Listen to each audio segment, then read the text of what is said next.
Over the past decade, I've watched American troops operate on the front lines of war in Iraq and Afghanistan, both as a U.S. Marine and later as a journalist.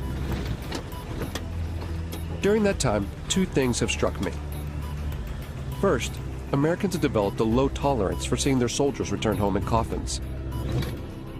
And second, soldiers are surrounded by an overwhelming amount of new technology. It's now part of their everyday lives. These two trends are shifting the way the U.S. fights its wars. The Pentagon is currently building an army of what it calls unmanned systems. It's their fastest growing arm of development. And there's a momentum to create machines with more autonomous capabilities, robots which can take certain decisions themselves. But what will this new era of warfare look like? And do the legal and political structures exist to deal with it? These are big meta changes that are happening in war that we've got to wrap our heads around. So I see this as a very major threat to respect for human rights. What is war going to look like when it's robot versus robot? Who wins that war, and how can you even tell?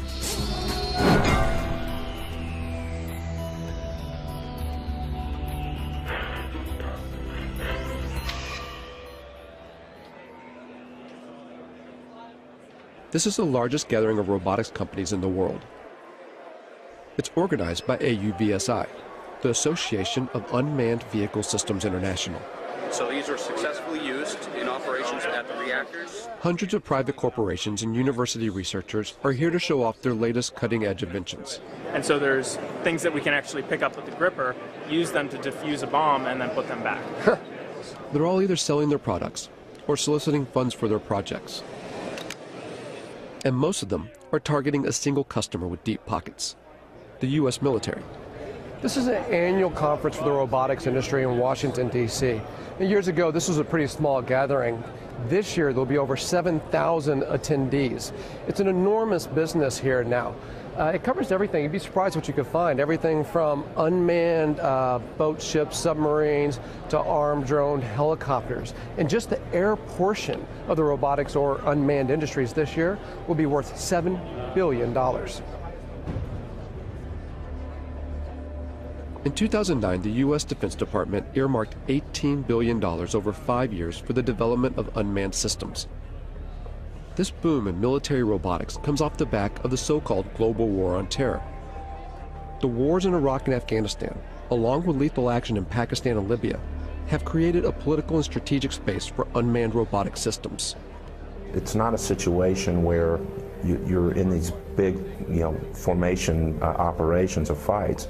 You're dealing with very explosive, very spontaneous events. So you need something that's watching all the time and something that's very adaptable to be able to move from one location to another very quickly. The U.S. Air Force is presently training more unmanned systems operators than it's training manned fighter plane and manned bomber plane pilots put together. But that actually makes perfect sense because they're actually buying more unmanned systems than they're buying manned fighter planes or manned bomber planes. The number of drones in use by the U.S. military has surged from a handful in 2001 to over 7,000 today, and the number of ground robots has shot from 0 to 12,000.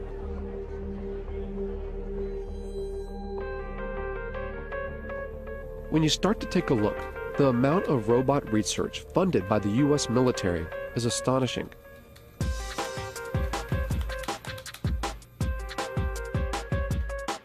Fault lines put in more than 100 requests and follow-ups to the Pentagon, military contractors, private robotics companies, and university research labs. But gaining access to see how these tax dollars are put into use isn't easy. When we could actually get a response, it was almost always a firm no. After several months of chasing, only a handful agreed to allow us to film.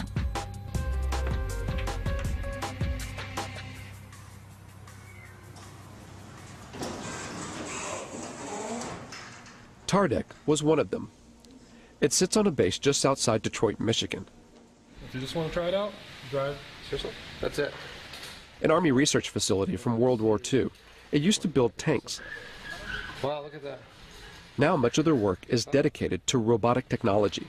What we're looking at here at Tardec is unstructured environments. So robots that can move out of the area of very strict programming. So one of the ways of doing that is through teleoperation. So we have, it's not the classic robot, it's somebody actually controlling something. It's not a remote controlled car because it's doing it through a TV set. All the robots here are collaborations between TARDEC and private companies or university labs, or both. Companies like iRobot in Bedford, Massachusetts. This is the home of the PackBot, one of the first ground-based robots the U.S. military adopted after 9/11. Thousands are being used in Iraq and Afghanistan to defuse improvised explosive devices, or IEDs. The old way of doing business was to ask an individual, our sons, our daughters, our brothers, our sisters, to mount up one of those heavy, cumbersome, hot bomb suits and literally to waddle out to go face to face with an IED. Today, we do that at distance, and we do it virtually via a robot. Much, much better way to do business. So the interesting thing about this one is light. It weighs about 5 pounds or so. And here's what the military wanted. A robot that you could throw, say over a wall or something, and then look, it rights itself. And now you can see over that wall with the cameras on that robot. With video game-like controllers, soldiers can guide recon robots like this one to see over walls or defuse bombs. These ground-based robots add a buffer between the soldiers that use them and a potential threat, whether it's a bomb or a human enemy. But technology designed to save lives can be easily modified to kill. The step between putting a laser beam on someone's forehead, it's not a technological leap to then putting a bullet in their forehead. It's actually a legal political question. We feel strongly and ethically that there has to be a man in the loop. If you look at the history of any military technology, it typically starts in reconnaissance, then becomes frustrated that you see bad happenings but can't deal with them, and it evolves to strike. Really, the technology will happen. It's how we're going to deal with that technology. While the idea of arming ground robots still seems taboo, in the air, it's a line that has long been crossed. At a Utah Army testing facility, the military has invited members of the media to a display of its unmanned aerial systems. We're going to showcase that entire package for you here today in a way that I think is going to really resonate with you once you see what's inside and behind the curtain. It's the largest drone demonstration the U.S. Defense Department has ever allowed to be filmed. As the drones fly overhead, journalists watch the mock operation from inside a hangar. From 7,000 meters in the air, the Gray Eagle hunts its target. 8-9, Overlord Maine. Maintain eyes on that truck. It's estimated that the Pentagon will invest nearly $37 billion toward drone development through 2020,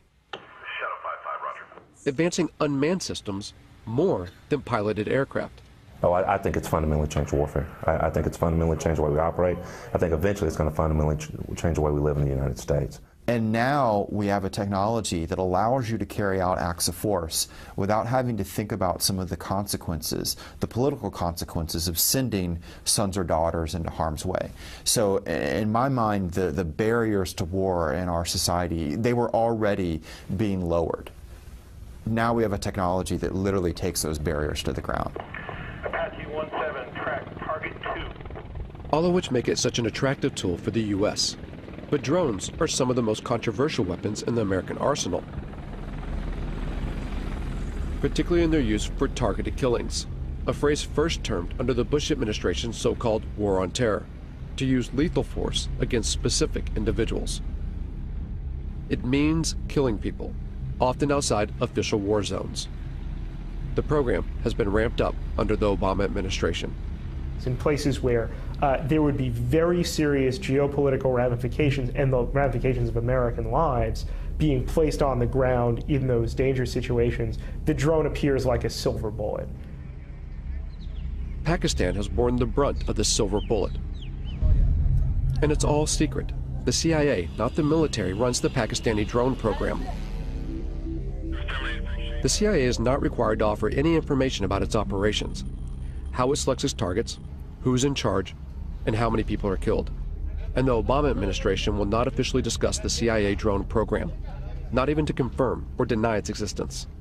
If they can't even say the word, where's the accountability? How could we even know how well this program is working, even if you want to put aside the questions about whether we should be using drones as instruments of war? There's just so little transparency and so much opacity when it comes to this program, when it belongs to the CIA, that some people now think if it belonged to the military, you could at least get more insight into how it works and then debate about whether it should be run this way. Reportedly, civilians and private contractors control the CIA drones, pushing a button from their offices thousands of miles away in Langley, Virginia. At the time this film was made, there have been 308 drone strikes reported in Pakistan since 2004. 256 of those under President Obama. That figure could be far higher. Over 200 strikes hit the region of Waziristan alone, roughly one attack every 4 days. Conservative estimates put the total number of deaths around 2,900. Of those, over 750 were civilians, including 175 children. And at least 1,100 people have been injured. The CIA and the Obama administration have extended these strikes to Yemen and Somalia, and according to recent U.S. diplomatic cables released by WikiLeaks, the United States is building secret drone bases in places like Ethiopia and the Seychelles, an indication that Washington wants to increase surveillance and strikes in the region. At least a dozen strikes have been carried out in Yemen, one of which in late September killed Anwar al-Awlaki, an American-born imam with alleged ties to al-Qaeda. The willingness to target and kill a U.S. citizen provides just one example of how this secret war often operates beyond recognized legal boundaries. If a intelligence operation carries out an airstrike that goes awry, that accidentally kills civilians, that violates the rules of engagement, there's not a court-martial process set up for that. There is, in my view, at the end of the day, no accountability for what is going on now. Philip Alston spent 6 years studying the legality of the U.S. drone program for the United Nations Human Rights Council. The congressional committees have, as far as anyone knows, never exercised oversight in any specific way in relation to these killings. He says that the American government's justification for the strikes, self-defense in response to 9/11, even now, 10 years later, is a manipulation of the international laws governing conflict. Now, in terms of international law, that represents a fundamental breakdown in what are called the rules on the use of force. It would enable the United States to use force against any target, any country, any time. Following 9/11, Congress passed a resolution called the Authorization for Use of Military Force, or AUMF. It allows the U.S. president to use military force anywhere against people believed to be responsible for 9/11. And when the Obama administration has been asked, what authorities do you possess to go, into Yemen, to go into Somalia, even, outside Afghanistan into Pakistan, for the purposes of attacking people that you say are aligned with al-Qaeda, they use the AUMF. I think the U.S. is certainly risking setting itself up for a significant global backlash against its extension of power extraterritorially. But the bigger problem, of course, is other states saying, well, this is the norm. You do it. Why shouldn't we do it? The UN Human Rights Council has taken no action to further investigate the legality of the U.S. drone program. While the U.S. continues to expand the program, 45 other nations are working on their own drones, many being sold on the open market. In the rush to turn out robotic military systems, who buys these technologies and how they're used has minimal international oversight. In short, the law is not keeping up with the pace of development. You know, technology doesn't stop, and that's, I think, one thing that people need to realize is that it's accelerating ever faster, not just in the number that we're using it, but how advanced it is. The accelerated pace of development is such that it is inevitable that we are creating machines that are going to be able to do things we cannot currently conceive of them doing. I think if the United States were serious, part of this major program to, if you want to create a word, to robotize its war-making functions, would be to build in various safeguards designed to ensure respect for the laws of war. There has been a mad dash for advancement with very little consideration for how that advancement will play out against human society. And Rita J. King is a futurist who studies the potential dangers that technological advances in robotics and artificial intelligence can bring.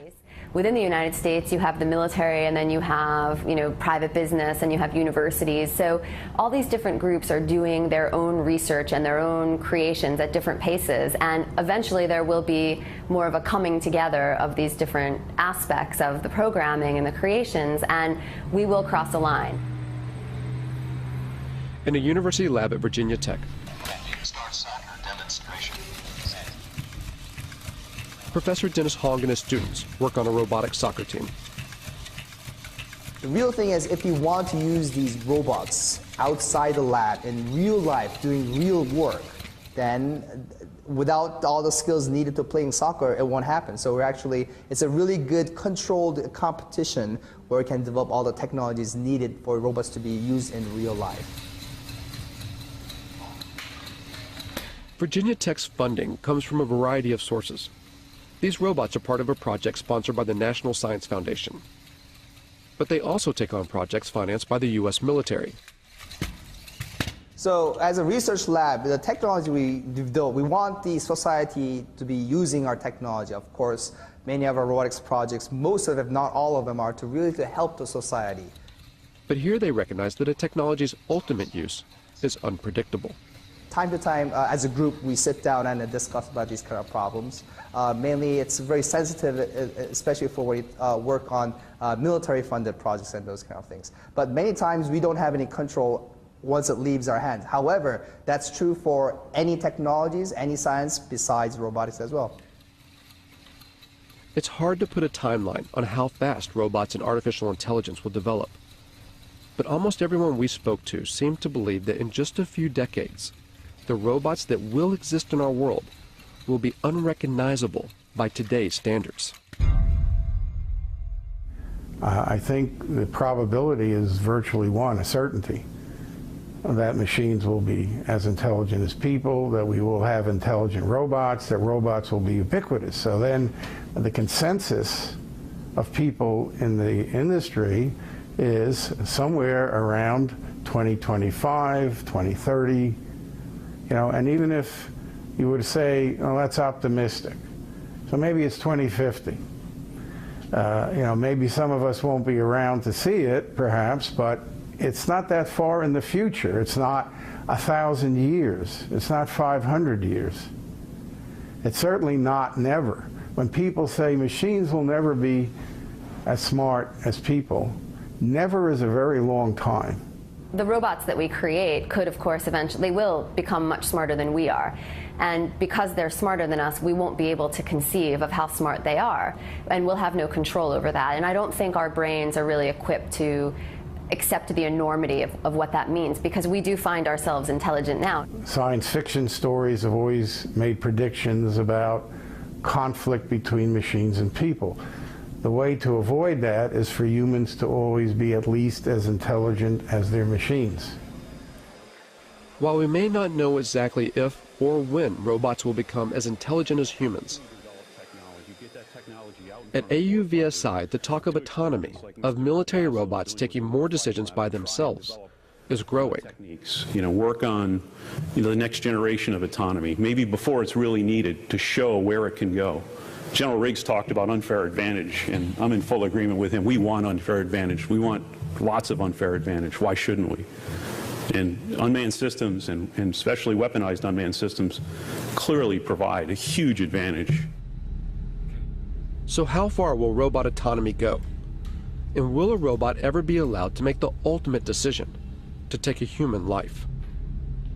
Officially, the U.S. military claims there will always be a man in the loop, that a human will always make the decision to kill.